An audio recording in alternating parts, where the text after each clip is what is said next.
हाँ जी दोस्तों, क्या हालचाल है आप सभी के। मैं हूं सीए रोहित चीपड़ एंड स्वागत है आपका हमारे आज के इस सेशन में। आज का ये सेशन सर बहुत इंपॉर्टेंट रहने वाला है क्योंकि हम लोग आपके लिए लेके आए हैं एमसीक्यू हैक्स जो कि आपकी हेल्प करेंगे आपके हर एमसीक्यू एग्जाम्स में।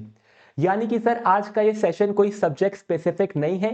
ये सेशन सर आपके सीए कोर्स के हर पेपर पे अप्लाई होता है जहां पर भी आपके एमसीक्यू क्वेश्चन पूछे जाते हैं।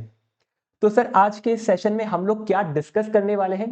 तो इस सेशन में मैं आपके साथ कुछ एमसीक्यू हैक्स या एमसीक्यू ट्रिक्स शेयर करूंगा जो कि आपकी एग्जाम में एमसीक्यू आंसर कैलकुलेट करने में हेल्प करेगी।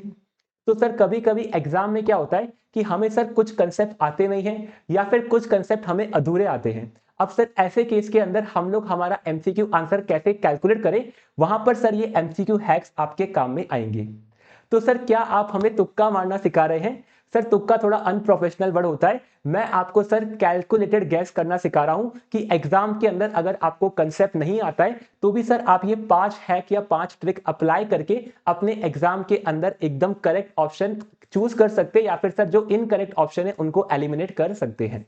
तो सर यहां पर मैं लेके आया हूं आपके लिए 5 तरीके जिनको हम लोग समझेंगे कि सर ये 5 तरीके या 5 ट्रिक क्या है एंड इनको सर क्वेश्चन में अप्लाई कैसे करना है। उसके लिए सर हम कुछ एग्जांपल लेके आए हैं। तो सर जो आपकी एएफएम की एमसीक्यू की बुक है उसके अंदर से हम लोग कुछ एमसीक्यू के ऊपर ये कंसेप्ट अप्लाई करेंगे। हम लोग सर इनको इस तरह से अप्लाई करेंगे कि हमें एएफएम का कुछ भी नॉलेज नहीं है एंड सर केवल इन ट्रिक के बेसिस पे हम लोग आपका करेक्ट आंसर कैलकुलेट करने की कोशिश करेंगे। तो सर ये हमारे आज के सेशन का ऑब्जेक्टिव है। तो सर चलते हैं, स्टार्ट करते हैं आज का ये सेशन। एंड इसको हम लोग स्टार्ट करें सर उससे पहले एक डिस्क्लेमर दे दूं कि सर मैं किसी भी तरीके से आपको प्रमोट नहीं कर रहा हूं कि आपको कंसेप्ट नहीं पढ़ने, क्योंकि सर एमसीक्यू का आंसर देने के लिए सबसे इंपॉर्टेंट होते हैं आपके कंसेप्ट। तो सर आपको हमेशा कंसेप्ट 100% क्लियर होने चाहिए, उसी के बेसिस पे सर आपको एमसीक्यू के आंसर देने हैं।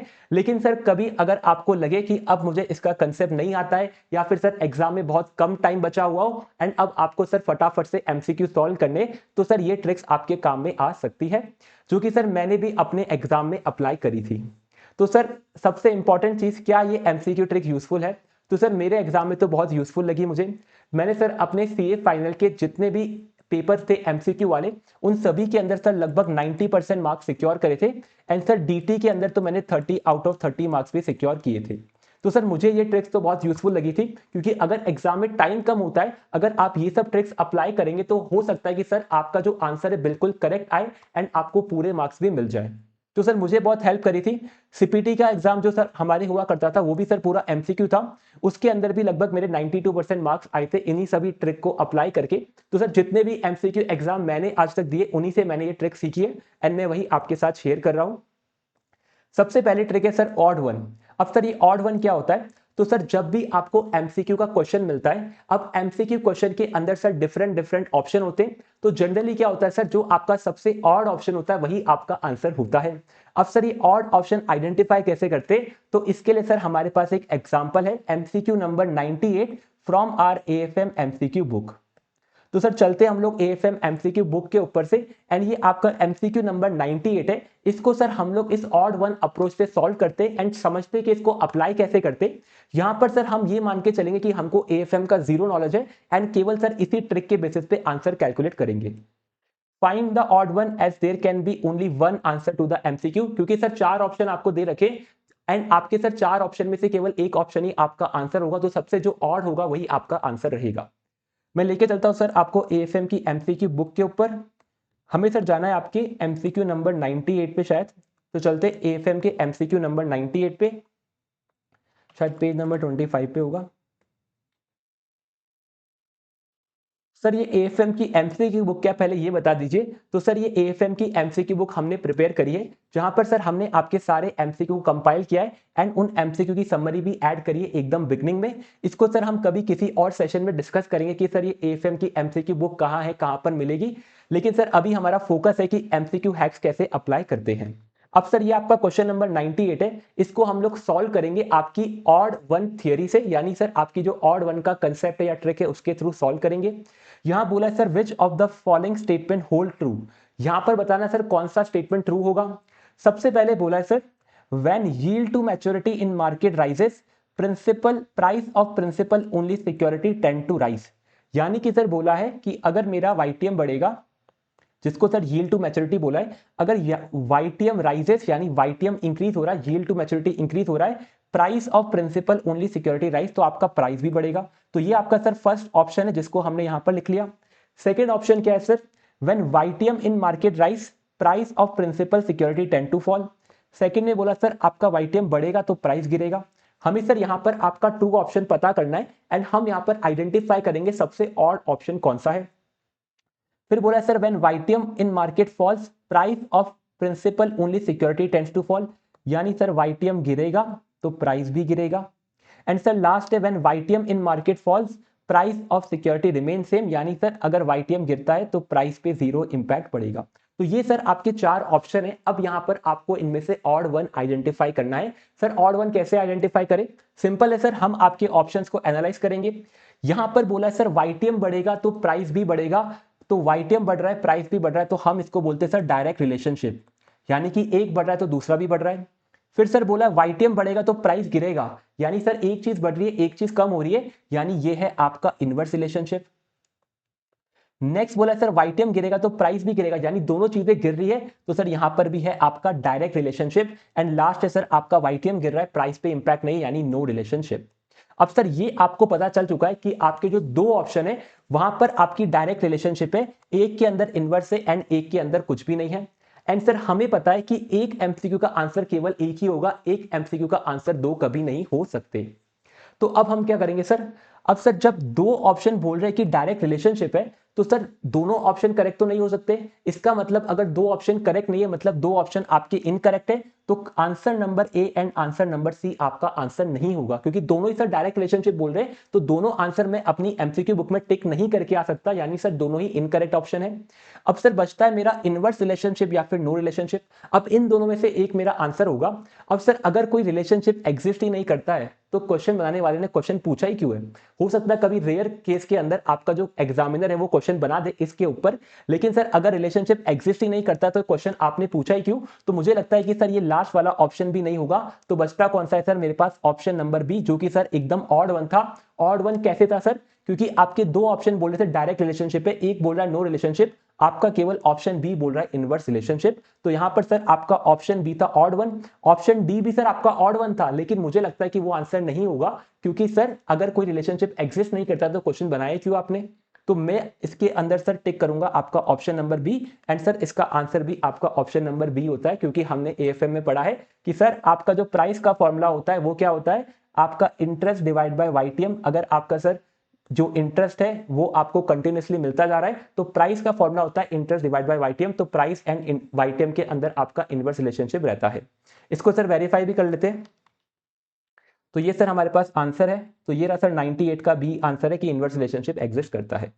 तो ये है सर आपकी ऑड वन अप्रोच, जो कि आप भी अपने एग्जाम में अप्लाई कर सकते हैं। मुझे पता है सर बहुत से स्टूडेंट्स को पहले से ही पता होगी, लेकिन सर फिर भी आपको एग्जाम में याद रहे इसलिए हमने एक्सप्लेन कर दी कि अगर आपका सर एग्जाम में जो ऑड ऑप्शन होता है जनरली वही आपका आंसर रहता है। नेक्स्ट है सर आपका इंटरलिंक एमसीक्यू। ये बहुत इंपॉर्टेंट है सर कि आपका सर एग्जाम में कुछ केस सिनेरियो बेस्ड एमसीक्यू आते हैं एंड कुछ आते हैं आपके इंडिविजुअल एमसीक्यू। जो आपके sir case scenario based MCQ होते हैं वो जनरली इंटरलिंक होते हैं। अब सर इस इंटरलिंकेज का आप फायदा उठा के अपना करेक्ट आंसर गैस कर सकते हैं। कैसे कर सकते हैं सर? तो आप यहां पर कैलकुलेट करेंगे answer of MCQ using option of interlink MCQ. जो आपको सर ऑप्शन दे रखे इंटरलिंक एमसीक्यू में, उनके थ्रू सर आप आंसर निकालेंगे। इसको समझने के लिए सर हमारे पास है एमसीक्यू नंबर 107 एंड 108। चलते सर आपके एमसीक्यू नंबर 107 पे। तो ये रहा सर आपका एमसीक्यू नंबर 107 एंड 108। यहां पर हम लोग आपका इंटरलिंक एमसीक्यू का कंसेप्ट लगाने वाले हैं। यहां पर सर आपसे पूछा क्या है? Total yield of mutual fund x in terms of would be approximately. आपको सर यहां पर टोटल यील्ड निकालना है। टोटल यील्ड क्या होता है सर? टोटल यील्ड सर आपका होता है टोटल रिटर्न, जिसको हम कैलकुलेट करते हैं आपका इंटरेस्ट प्लस कैपिटल एप्रिसिएशन करके। यानी कि सर जो इंटरेस्ट या फिर डिविडेंड आपको मिल रहा है उसमें अगर आप कैपिटल एप्रिसिएशन ऐड कर देते हैं तो आपका आता है टोटल यील्ड। अब सर मैं मान लेता हूं कि आपको ये कंसेप्ट पता ही नहीं है, तो इस कंसेप्ट को मैं मिटा देता हूं यहां से। अब सर आप गए नेक्स्ट एमसीक्यू पे। नेक्स्ट पे गिवन है number of days for which mutual fund x is held would be approximately. आपको सर नंबर ऑफ डेज भी निकालने की, नंबर ऑफ डेज कितने दिन के लिए आपने म्यूचुअल फंड एक्स को होल्ड किया। अब सर क्या total yield and number of days related है? बिल्कुल सर रिलेटेड है। अगर आपको एक सिंपल सा कंसेप्ट पता हो, क्योंकि सर हम लोग 9-10 क्लास में पढ़ते हैं मैथ्स के अंदर, कि सर अगर आपको रिटर्न निकालना हो तो आप कैसे निकालते हैं? प्रिंसिपल अमाउंट मल्टीप्लाई करते सर आप अपनी इंटरेस्ट रेट से, मल्टीप्लाई करते सर नंबर ऑफ डेज जितने दिन आपने होल्ड करा, divide by sir 365 equal to होता है रिटर्न। तो ये आपका सर बेसिक सा कंसेप्ट है। मैं ये बिलीव करता हूं कि आपको ये कंसेप्ट पता है। इस कंसेप्ट को यूज करके हम लोग सर इन दोनों का आंसर निकालेंगे। कैसे निकालेंगे सर? आपको निकालना है टोटल यील्ड जो कि होगा आपका रिटर्न, आपको निकालना है सर नंबर ऑफ डेज जो कि है आपका एन। अब सर आपको प्रिंसिपल एंड इंटरेस्ट पता होना चाहिए। तो हम चलते सर एक बार क्वेश्चन पे एंड देखते हैं कि ये गिवन है क्या। तो सर यहां पर आपको क्वेश्चन गिवन है कि mister Y has invested in 3 mutual fund as per following. Mutual fund X के बारे में गिवन है कि अमाउंट ऑफ इन्वेस्टमेंट 4 लाख, ये आपका प्रिंसिपल बन जाएगा। आपका sir effective yield per annum basis पे, यानी आपका इंटरेस्ट रेट या फिर रिटर्न का रेट गिवन है, तो ये बन जाएगा सर आपका इंटरेस्ट। तो सर पी और आई गिवन है 4 लाख एंड 9.66। तो मैं इसको यहां पर नोट करता हूं हमारी बुक के अंदर कि ये है सर आपका 4 लाख, एक मिनट क्यों नहीं चल रहा है, चलो चल रहा है, 4 लाख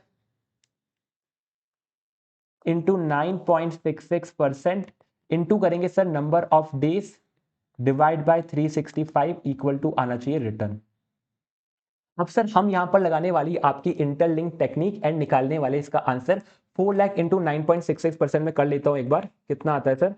ये आता है आपका 38640 multiply by N divide by 365 equal to होता है रिटर्न। अब सर हम क्या करते हैं, ये 38640 को 365 से डिवाइड कर लेते हैं। 38640 डिवाइड बाय 365, ये होता है 105.86 into N equal to return. अब सर आपने क्या करा है, आपने सर आपके number of days and total yield के बीच का रिलेशनशिप निकाल दिया, जो कि है 105.86 इंटू एन होना चाहिए रिटर्न। अब चलते सर क्वेश्चन पे। क्वेश्चन में सर हमें पता है कि यहां पर 4 ऑप्शन गिवन है, लेकिन 4 में से केवल एक ही करेक्ट ऑप्शन है। एंड यहां पर भी सर 4 ऑप्शन गिवन है, लेकिन 4 में से एक ही करेक्ट ऑप्शन है। तो हम क्या करते हैं सर, ये जो रिटर्न्स की वैल्यू है इनको सर हम लोग यहां पर इक्वेशन में ऐड करते हैं एंड उसके बेसिस पे एन की वैल्यू निकालते हैं। अब सर अगर रिटर्न की वैल्यू पुट करने पे आपको जो एन की वैल्यू मिलती है, वो सर अगर आपको इन ऑप्शन में मिल जाती है, इसका मतलब सर वो जो आपका पेयर है वो पेयर आपका सही हो सकता है। अब सर सही हो सकता है क्यों बोला आपने? क्योंकि सर कभी कभी एग्जामिनर स्मार्ट होता है, वो क्या करता है सर, आपके मल्टीपल पेयर रख देता है आपके इंटरलिंक एमसीक्यू में, तो आप लोग कंफ्यूज हो सकते हैं। तो हम क्या करने वाले सर, ये सारी वैल्यू हम लोग मानेंगे कि सर आपका जो ऑप्शन है वो करेक्ट आंसर है। तो ऑप्शन ए के बेसिस पे अगर आप नंबर ऑफ डेज निकालेंगे तो वो इसके अंदर से आना चाहिए। अगर इसके अंदर से आ गया तो वो आपका पॉसिबल आंसर हो सकता है। इसके अंदर से वो आंसर नहीं आया तो आपका ऑप्शन ए करेक्ट आंसर नहीं है। तो ये हमारा तरीका रहने वाला है। फटाफट से एक बार इसको अप्लाई करते हैं। तो सबसे पहले 10,941.73 यहां पर रिटर्न में पुट करेंगे। ये सर मल्टीप्लाई में आपका, इसको यहां बेच के डिवाइड ले लेता हूं मैं। तो आपका एन होता है सर रिटर्न डिवाइड बाय 105.86। तो मैं आपके सारे रिटर्न को 105.86 से डिवाइड करता हूं। यहां पर 10,941.73 डिवाइड बाय 105.86, ये होता है सर आपका 103.36। नेक्स्ट है सर 7920.8 डिवाइड बाय 105.86, ये होता है 69.15। नेक्स्ट है सर 18,000 डिवाइड बाय 105.86, ये होता है आपका 170 डेज। एंड लास्ट है आपका 12450.45 डिवाइड बाय 105.86, ये होता है 117.61 डेज। तो ये हमने सर आपके नंबर ऑफ डेज निकाले बेस्ड ऑन दीस रिटर्न। अब सर इनमें से अगर कोई ऑप्शन आपको नेक्स्ट वाले क्वेश्चन में मिल जाएगा तो वो पेयर आपका करेक्ट आंसर हो जाएगा। क्या सर 103.36 है? तो यहां पर सर राउंड ऑफ करके 103 हमें गिवन है। तो सर ए और सी का एक पेयर बन चुका जो कि पॉसिबल आंसर हो सकता है अगर बाकी के कोई पेयर नहीं बनते हैं। तो 7920 में 69.15 है, यहां पर 69 नहीं है 68 है, लेकिन सर इतना राउंड ऑफ नहीं होता है तो हम इसको पेयर नहीं मान रहे हैं। 170 एंड 117 तो सर ऑप्शन में ही नहीं है, तो सर ये भी नहीं होगा आपका। तो सी, डी और बी आपके आंसर नहीं हो सकते, क्योंकि सर नंबर ऑफ डेज की कैलकुलेशन नेक्स्ट वाले के ऑप्शन में मैच नहीं हो रही है। तो आपका आंसर क्या होगा सर? आपका आंसर होगा इसका ए एंड इसका होगा सर आपका सी। सर ए और सी क्यों है? क्योंकि सर ए और सी आपकी इस इक्वेशन को सेटिस्फाई कर रहे हैं, बाकी कोई भी पेयर यहां पर इस इक्वेशन को सेटिस्फाई नहीं कर रहा है। तो सर ये आपका तरीका इंटरलिंक एमसीक्यू को सॉल्व करने का। क्या सर केवल एएफएम में अप्लाई होता है? नहीं सर, आपके सारे सब्जेक्ट में अप्लाई होता है। आपके सर डीटी का टोटल इनकम का कैलकुलेशन है या फिर टोटल इनकम से टैक्स का कैलकुलेशन है, वहां पर आप अप्लाई कर सकते हैं कि सर जो टोटल इनकम आपको हर ऑप्शन में दे रखी है उसके अकॉर्डिंग कितना कितना टैक्स बन रहा है, एंड क्या सर वो टैक्स आपके नेक्स्ट वाले पार्ट में है कि नहीं है, वैसे आप इनको चेक कर सकते हैं। क्या सर इसका आंसर चेक करना है? तो चेक कर लेते हैं फटाफट से। इसका ए और सी होना चाहिए आंसर, 107 एंड 108। तो सर ए है आपका एंड है आपका यहां पर सी। कहां पे आ गए हम? तो ये रहा सर आपका ए और सी आंसर 107 एंड 108 का। ये सर हमारी एमसीक्यू की समरी, जहां पर हमने हर एमसीक्यू को समराइज कर रखा है कि सर इस एमसीक्यू में कौन सा फॉर्मूला लगा हुआ है, ताकि सर लास्ट डे पे आप इसको रिवाइज करके अपने सारे एमसीक्यू का करेक्ट समझ सके। ठीक है सर, अब चलते हैं नेक्स्ट ट्रिक के ऊपर। ये थी आपकी इंटरलिंक। नेक्स्ट है सर आपकी क्लोज वन, जो कि बहुत ही सिंपल ट्रिक है। क्लोज वन के अकॉर्डिंग सर जनरली क्या होता है कि अगर आपको मल्टीपल ऑप्शंस गिवन है एग्जाम के अंदर, तो सर जो दो ऑप्शन एक दूसरे के क्लोज होते हैं वही सर आपके आंसर होते हैं। तो generally the option which are close and similar to each other is the answer, make an estimated guess. तो सर जनरली क्या होता है कि जो दो ऑप्शन क्लोज है वही आंसर है। हमारे पास सर ये 4 एमसीक्यू है, 117 से लेके 118, 920 तक। चलते एक बार।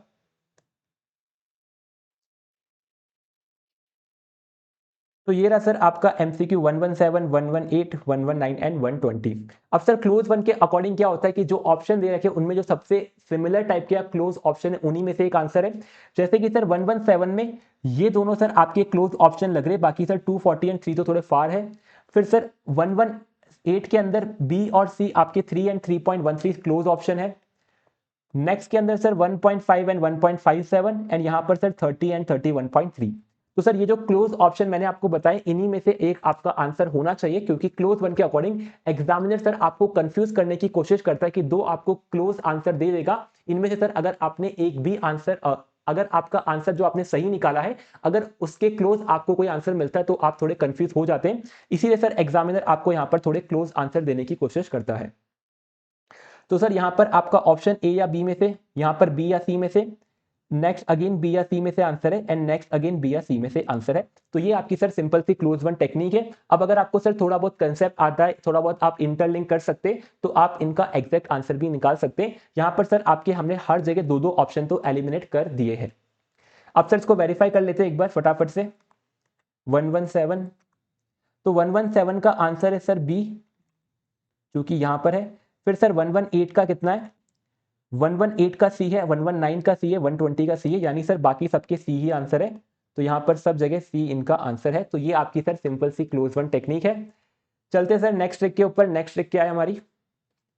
नेक्स्ट है सर आपकी elimination approach. Eliminate the option based on your previous answer. यहां पर सर हम क्या करेंगे कि जो आपका पहले आंसर आया था उसके बेसिस पे आप अपना एलिमिनेशन अप्रोच लगाएंगे। एमसीक्यू नंबर 129 एंड 130 में काम में आएगी। चलते सर 129 एंड 130 पे। एंड सर ये जो भी मैं आपको एमसीक्यू दिखा रहा हूं ये इनमें से एक भी एमसीक्यू मैंने खुद ने नहीं बनाया है, ये सारे सर आपके आईसीआई के एमसीक्यू हैं। यहां पर सर हमने रेफरेंस दे रखा है कि ये कहां से हमने लिया है। जैसे सर ये आपका जो एमटीपी सीरीज 2 था May 24 का, वहां से हमने लिया है। तो सर आप इनको गूगल करेंगे तो आपको मिल जाएंगे ये आईसीआई के क्वेश्चन। तो हम इसीलिए सर आईसीआई के क्वेश्चन पे ही आपकी सारी एमसीक्यू ट्रिक्स अप्लाई कर रहे हैं। ये ट्रिक सर बहुत इंपॉर्टेंट है एलिमिनेशन अप्रोच वाली, जो आपकी 129 एंड 130 में काम में आएगी। 129 में क्या गिवन है sir? Interest on outlay of fund shall be approximately, यानी सर आपका इंटरेस्ट कितना होगा आपके आउटले ऑफ फंड पे, यानी जो पैसा सर आपका बैंक का आपको लोन के द्वारा दिया गया या फिर सर जो बैंक का एडिशनल फंड आउटफ्लो हुआ है उसके ऊपर सर जो इंटरेस्ट लगेगा वो कितना रहेगा। अब सर ये कंसेप्ट कहाँ काम आता है? ये कंसेप्ट सर आपके फॉरेक्स चैप्टर में काम में आता है, अगर आपको कंसेप्ट पता हो तो फॉरेक्स सर आपके एएफएम का चैप्टर है, वहां पर ये कंसेप्ट काम में आता है, जहां पर सर आप निकालते कि सर जो आपका कस्टमर है उसको सर ड्यू डेट पे कितना पैसा मिलेगा, या फिर जिस दिन सर वो अर्ली डिलीवरी लेने आया है या फिर लेट डिलीवरी लेने आया है उस टाइम पे उसको कितना पैसा मिलेगा, तब आपका ये interest on outlay of fund का कंसेप्ट काम में आता है। अब सर सेकंड क्या है आपका? Net inflow to mister X. तो सर नेट इनफ्लो क्या होता है? नेट इनफ्लो सर आपका वो अमाउंट है जो कि इंटरेस्ट एडजस्ट होने के बाद आपके कस्टमर को मिलता है। तो जनरली क्या होता है सर, आपका जो नेट इनफ्लो होता है, नेट इनफ्लो के अंदर सर आपको मिलता है आपका कॉन्ट्रैक्ट अमाउंट, कॉन्ट्रैक्ट अमाउंट के साथ सर आपका प्लस माइनस होता है अगर कोई स्वैप गेन हुआ है तो, एंड सर फिर होता है प्लस माइनस होता है आपका इंटरेस्ट। इंटरेस्ट सर जनरली आपको अगर अर्न होता है तो आपको नहीं देते, एंड सर अगर आपसे इंटरेस्ट चार्ज करना होता है तो आपसे इंटरेस्ट चार्ज जरूर कर लेते हैं। तो ये सर आपके नेट इनफ्लो का फॉर्मूला है। अब सर यहां पर हम लोग एलिमिनेशन अप्रोच कैसे लगाते हैं? तो यहां पर सर हमें पता है कि जनरली जो आपका contract amount and swap gain होता है वो आपका एब्सोल्यूट डिजिट में होता है। अगर आपने सर वो कैलकुलेट कर लिया है, अब लेकिन इंटरेस्ट निकालने में आपको कंफ्यूजन आ रहा है, तो आप क्या करेंगे? हमें पता है कि सर अगर इंटरेस्ट इनमें से कोई एक अमाउंट होगा, अब अगर आप सर कोई कंप्लीट अमाउंट जैसे 100 में से इनमें से कोई अमाउंट माइनस करते हैं, 92 माइनस करता हूं, तो मुझे पता है कि लास्ट डिजिट 8 होगा।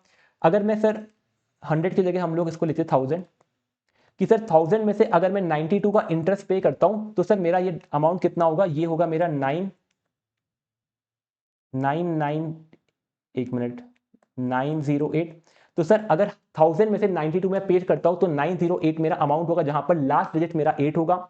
सिमिलरली सर अगर 183 का इंटरेस्ट पे करता हूं तो 1000 माइनस 183, ये सर होगा आपका 817, यानी कि सर लास्ट डिजिट मेरा 7 होगा, अगर मेरा यहां पर जो माइनस कर रहा हूं वो डिजिट मेरा 3 है। तो सर सिमिलरली अगर मैं इनमें से एक इंटरेस्ट अमाउंट लेके चलता हूं एंड फिर मैं आपका नेट इनफ्लो निकालता हूं, तो सर जनरली क्या होगा, अगर मैं इंटरेस्ट अमाउंट 2 का मानूंगा तो लास्ट डिजिट मेरा 8 का होगा नेट इनफ्लो का। अगर मैं इंटरेस्ट अमाउंट 3 का मानूंगा तो नेट इनफ्लो का लास्ट डिजिट मेरा 7 होगा। सिमिलरली सर मेरा 3 एंड 2 यहां पर अमाउंट रहेगा। अब सर मैं इसको यूज करके आपके 130 का आंसर कैसे निकालता हूं उसको देखिए, कि अगर मेरा इंटरेस्ट सर 2 का हुआ, मतलब 92 का हुआ, तो 92 में से सर अगर आप 2 माइनस करें तो लास्ट डिजिट आपका होना चाहिए 8 का। क्या सर यहां पर कहीं 8 गिवन है? यहां पर सर कहीं पे भी 8 गिवन नहीं है, तो सर यहां पर ये हमारा आंसर नहीं होगा।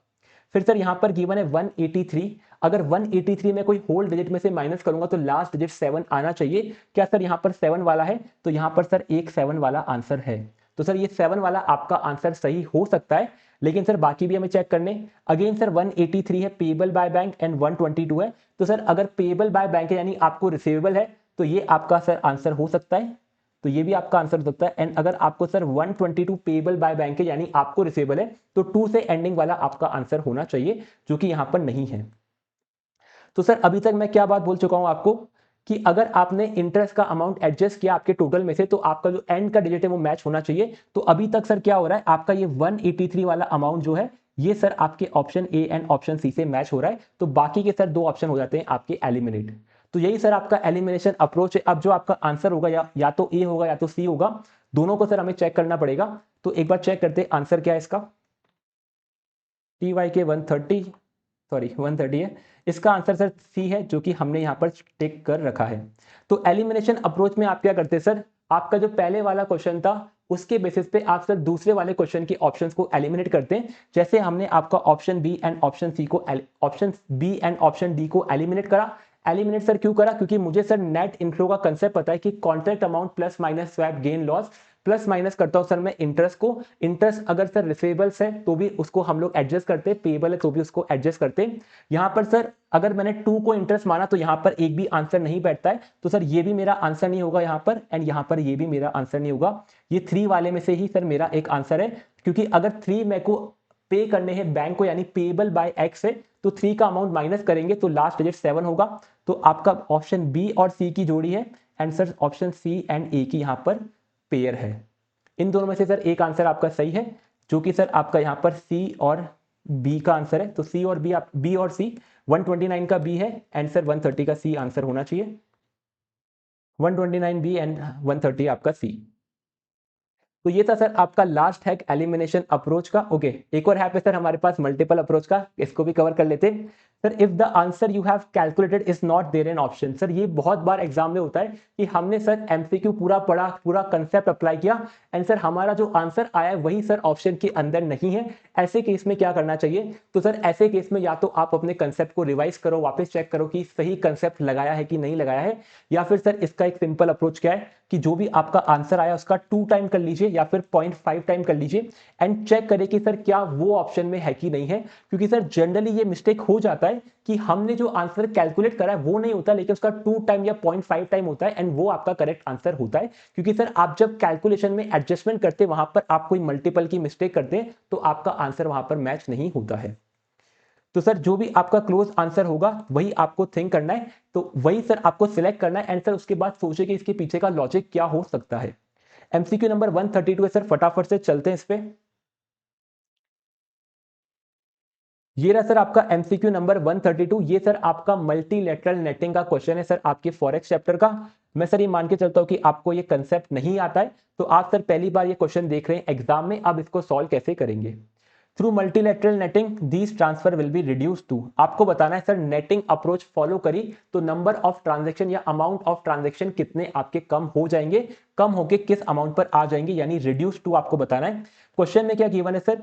यहां पर आपको गिवन है पेइंग एफिलिएट, यानी कि सर ये सबको पे करना है। यहां पर गिवन है सर रिसीवेबल्स एफिलिएट, यानी इन सबको यहां पर रिसीव करना है। ये सर आपका मल्टीलेटरल नेटिंग का क्वेश्चन है। मैं ज्यादा डीप में कंसेप्ट एक्सप्लेन नहीं करूंगा, लेकिन सर एकदम बेसिक लेवल पे बात करूं, नेटिंग का मतलब ये होता है कि सर मैं एक कंपनी हूं, मुझे सर दूसरी कंपनी को कुछ अमाउंट पे करना है, जैसे कि 100 रुपीज पे करने हैं, एंड सर सिमिलरली मुझे उस कंपनी से 50 रुपये रिसीव करने हैं। तो सर 100 रुपये में उसको पे करूंगा, वो 50 रुपये मुझे वापस से देगा। इससे बड़ा सर इसको नेट करके मैं नेट नेट में 50 रुपीज उसको पे कर देता हूं। ये आपका सिंपल सा नेटिंग का कंसेप्ट है। आपको सर इसको अप्लाई करके बताना है कि आपके ट्रांजेक्शन कितने रिड्यूस हो जाएंगे। अब सर कैसे करते हैं हम जनरली इसको, कि यहां पर है आपकी फ्रांस, जर्मनी, यूके, इटली, तो मैं इसको यहां लिख लूंगा फ्रांस, जर्मनी, यूके, इटली। अब इनको सर पे कितना करना है, इनको रिसीव कितना करना है, मैं यहां पर नोट कर लेता हूं। तो सर फ्रांस को पे करना है 480, 260, 320, 500, 480, 260, 320 एंड 500।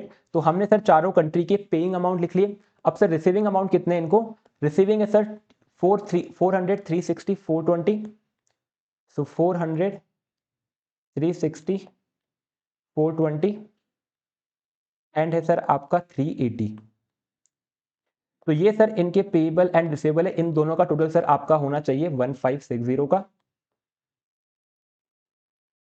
अब सर मुझे बताना है कि आपके ट्रांजैक्शन कितने रिड्यूस हो जाएंगे। तो सर फ्रांस को 480 पे करना है, 400 रिसीव करना है, तो नेट नेट में फ्रांस केवल 80 ही पे करेगा। अब सर जर्मनी को 260 पे करना है, 360 रिसीव करना है, तो जर्मनी सर आपका 100 नेट रिसीव कर लेगा।